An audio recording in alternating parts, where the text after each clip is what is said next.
Dan Okey, hello Tuan Abdul Latif, selamat datang ke pembentangan kami. Ini ialah ahli kumpulan kami. Pembentangan topik kumpulan kami ialah kesan pandemik COVID-19 terhadap keperluan psikologi pelajar. Kini tiba masanya untuk Yap Xiao Yi memulakan pembentangan. Wabak COVID-19 bukan hanya kecemasan dari segi perubatan, ia mempunyai akibat psikologi bagi individu dan masyarakat, termasuk gangguan kegelisahan, tekanan, stigma dan xenofobia. Oleh sebab penularan virus ke manusia yang pantas, penutupan wilayah dikenakan untuk mencegah penyakit itu terus merebak. Pengasingan sosial dan penutupan institusi pendidikan, pekerjaan dan tempat hiburan memaksa orang tinggal di rumah untuk membantu memecahkan kitaran penularan. Walau bagaimanapun, langkah-langkah pembatasan sudah pasti mempengaruhi kesihatan sosial dan mental individu dari seluruh dunia. Oleh kerana semakin banyak orang yang terpaksa tinggal di rumah dalam pengasingan diri untuk mencegah virus menyebar lebih serius di tingkat masyarakat, pemerintah mesti mengambil langkah-langkah yang diperlukan untuk memberi rawatan kesihatan mental seperti yang disarankan oleh pakar. Keadaan psikologi seseorang yang menyumbang kepada kesihatan masyarakat berbeza-beza dari orang ke orang dan bergantung kepada latar belakang dan kedudukan profesional dan sosialnya. sekarang saya akan bercakap mengenai sokotan kajian. Penyelidikan pertama adalah mengenai sejarah virus yang melanda dunia. COVID-19 bukan satu-satunya virus di dunia. Sebelumnya, 5 wabak paling serius dalam sejarah telah terjadi, yaitu kematian hitam, cacar air, selesema sembayur, wabak Justinan dan AIDS.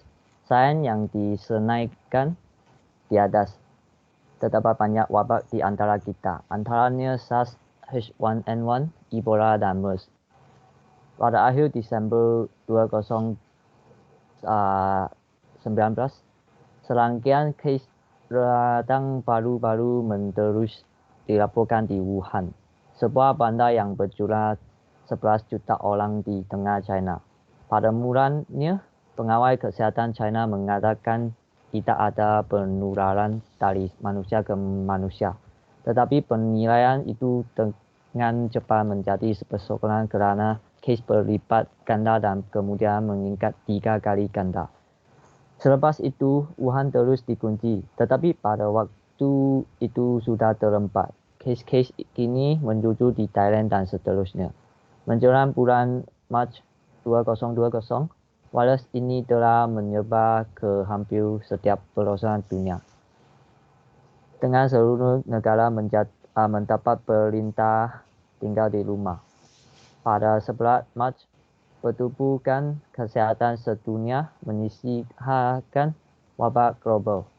Menurut dapat di internet pada 24 Jun 2021, jumlah jangkitan kumulatif telah melebihi 180 juta dan jumlah kematian telah melebihi hampir 4 juta. Seterusnya saya akan menghantar alakan sepatu saya. Okay, now sekarang mencakap punca wujud COVID-19. Cara penularan utama ialah melalui titisan pernafasan yang dikeluarkan oleh seseorang.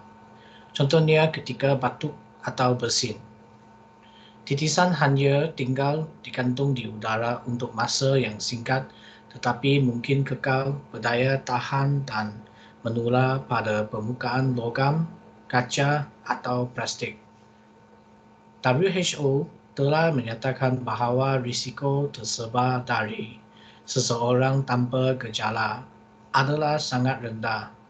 Walau bagaimanapun, jika seseorang telah memulakan gejala dan batuk ringan, terdapat risiko penghantaran. Penyebaran pada mulanya diasumsikan terjadi terutama melalui titisan pernafasan dari batuk dan bersin dalam jarak sekitar 1.8 meter. Tahap di mana virus itu menular selama masa inkubasi tidak pasti. Tetapi penyelidikan telah menunjukkan bahawa varian mencapai viral load puncak kira-kira 4 hari selepas jangkitan atau minggu pertama gejala dan menurun selepas itu. Topik saya adalah kesan COVID-19 terhadap keperluan psikologi pelajar. Dalam tempoh ini, pelajar universiti yang berada di kampus juga turut terkesan dari segi psikologi, iaitu mengalami kebimbangan dan ketakutan berlampau yang menjejakkan kefungsian pemikiran dan emosi negatif. Apabila individu bertingkah laku dalam emosi yang keliru dan celaru, mereka kecenderungan berfikir secara tidak rasional. Seperti harga yang perlu dibayar adalah sangat mahal, iaitu ketakutan psikologi ini lebih berbahaya berbanding serangan wabak COVID-19 itu sendiri. Lebih membimbingkan terdapat individu yang berkecenderungan bertingkah laku seperti mencederakan diri dan membunuh diri apabila mengetahui diri positif penyakit COVID-19. Dalam situasi krisis dan pasca krisis ini, mereka memerlukan bantuan sokongan sosial bagi mengimbangi kebimbangan dan ketakutan berlampau. Di samping itu, pelajar juga perlu meningkatkan kekuatan dalaman, iaitu melalui daya tahan.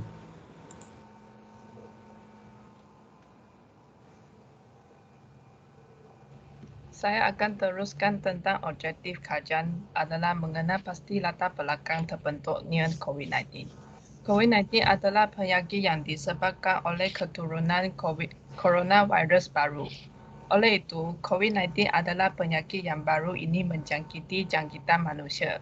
Gejala biasa jangkitan COVID-19 serupa dengan selesama biasa, termasuklah gejala pernafasan seperti batuk kering, demam, sesak dan kesukaran bernafas. Kes tersebut diduga berkaitan dengan pasar haiwan di Wuhan yang menjual berbagai jenis daging binatang. Yang termasuklah daging yang tidak biasa dimakan seperti ular, kelawar, tikus dan sebagainya. Terlepas dari ketepatan maklumat, COVID-19 telah terbukti menular dari orang ke orang. Pada 19 Mac 2020, World Health Organization mengumumkan bahawa penyebaran COVID-19 diklasifikasikan sebagai pandemik. Ketika wabak ini merebak, semua negara bersiap sedia untuk menangani wabak ini. Pada bulan Mei 2020, WHO melaporkan bahawa jumlah kes global telah melebihi 3.3 juta dan jumlah kematian hampir 250,000 orang. Bagaimanapun, kes COVID-19 pertama di Malaysia disahkan pada 25 Januari 2020 yang melibatkan pelancong dari China yang tiba di Johor melalui Singapura. Pada masa itu, wabak COVID telah tersebar di seluruh negara dan juga membimbangkan rakyat Malaysia di luar negara. Kes awal yang dilaporkan masih sangat sedikit, sehingga beberapa kelompok tempatan muncul pada Mac 2020 yang menyebabkan peningkatan besar kes tempatan. Selepas ini, rakan saya akan seterusnya. Secara umum dianggap bahawa SARS-CoV, terutama ditemukan pada kelawar, dapat menyebabkan wabak penyakit di masa depan. Di sini, kami melaporkan serangkaian kes yang disebabkan oleh wabak penyakit pneumonia yang tidak dikenali di Wuhan, Provinsi Hubei, China Tengah. Wabak penyakit ini yang bermula dari pasar makanan laut tempatan telah berkembang dengan getaran sehingga menjangkiti 2,761 orang di China, dikaitkan dengan 80 kematian dan menyebabkan jangkitan 33 orang di 10 negara, tambahan pada 26 Januari 2012.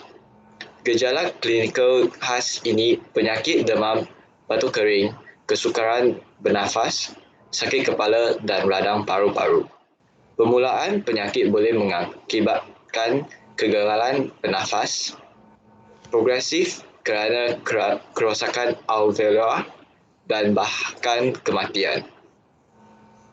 Seterusnya, analisis lebih lanjut menunjukkan bahawa beberapa gen 29 nCoV berkongsi identiti urutan nukleotida kurang daripada 80% kepada SARS-CoV. Walau bagaimanapun, urutan asid amino dari 7 domain replika yang dipelihara di ORF1AB yang digunakan untuk klasifikasi spesies CoV adalah 94.4%, sama antara 29 nCoV dan SARS-CoV, menunjukkan bahawa kedua-dua virus itu tergolong dalam spesies yang sama, SARS-CoV. Sekarang saya akan membincangkan tentang menghujungkan kesan COVID-19 terhadap keperluan psikologi seorang pelajar. Yang pertamanya, COVID-19 telah mengubah cara pelajar untuk belajar. Tukar dari pengajaran tatap muka kepada pengajaran dalam talian atau jarak jauh. Ini akan mengurangkan komunikasi antara pelajar dan pelajar atau guru. Kesannya, pelajar akan mengalami fobia sosial apabila mereka berkomunikasi dengan orang lain secara berhadapan di masa depan. Mereka akan mengalami sejumlahnya tekanan. Seterusnya, pelajar juga mengalami gangguan kecemasan. Apabila pelajar tinggal di rumah setiap hari, mereka akan mengurangkan kecekapan menyelesaikan kerja rumah mereka dan merasakan bahawa pekerjaan tidak begitu penting. Tetapi apabila tiba masanya untuk menyerahkan kerja sekolah atau peperiksaan, mereka tidak tahu bagaimana menyelesaikannya. Akhirnya, para pelajar mungkin hidup dalam keadaan panik. Ini kerana tekanan yang disebabkan oleh kerja sekolah dan peperiksaan.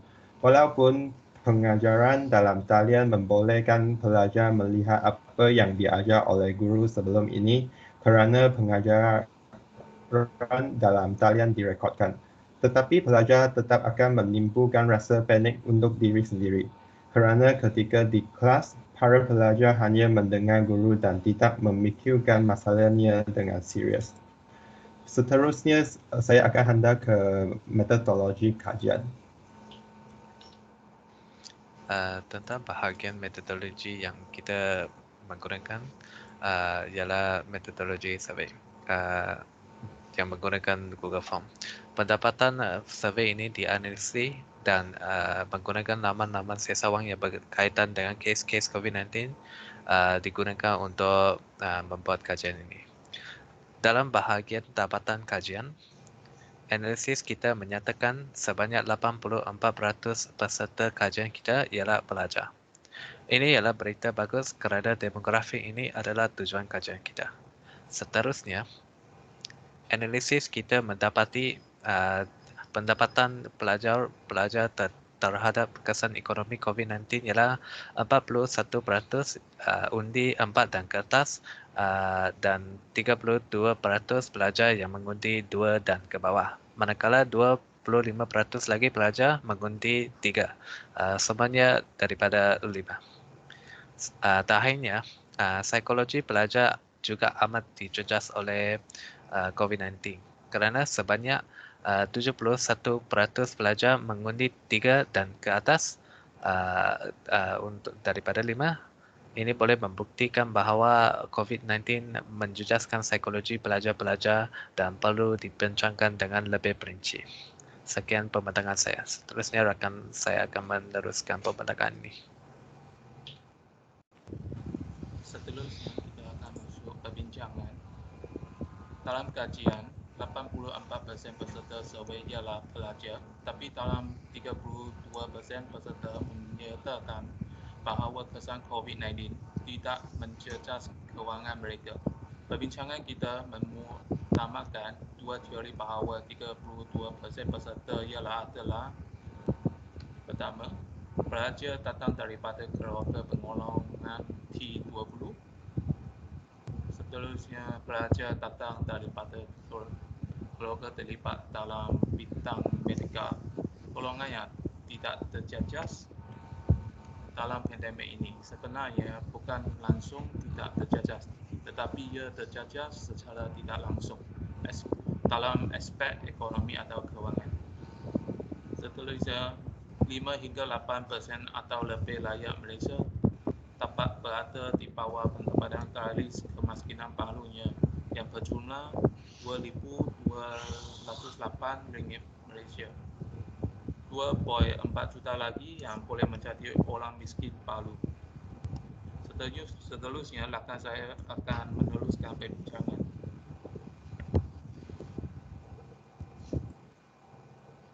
So, ramai golongan T20 telah menjadi M40 dan M40 telah menjadi B40.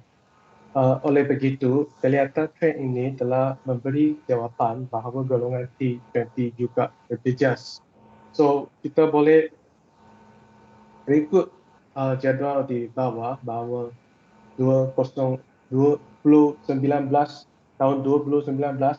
pandemik ini telah terjejas di 40 termasuk pelajar dalam first phase.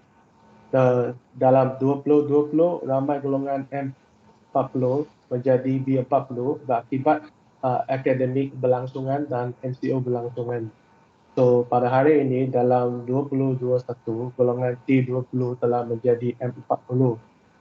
So ini membuktikan bahawa pandemik ini akan terjejas kehidupan semua orang, tak kira miskin atau kaya, secara berekonomi, dan kognisi tidak terjejas dalam pandemik COVID-19 dalam ekonomi adalah pengiktirafan yang berpandangan pendek dan akan mengakibat runtuhan sistem ekonomi negara secara lambat laun sekiranya masalah ini tidak dipandang serius. So sebagai pelajar, kita boleh memberi bantuan dengan mendirikan kumpulan mengaji bagi impak dalam bahagian impak COVID-19 telah bagaimana impak COVID-19 menjejas Malaysia dalam aspek ekonomi, belajar dan public health, dan melaporkan kepada berita harian supaya orang rakyat Malaysia boleh mentracekan apa yang berlaku sebenarnya dalam ekonomi, situasi di luar dan memberi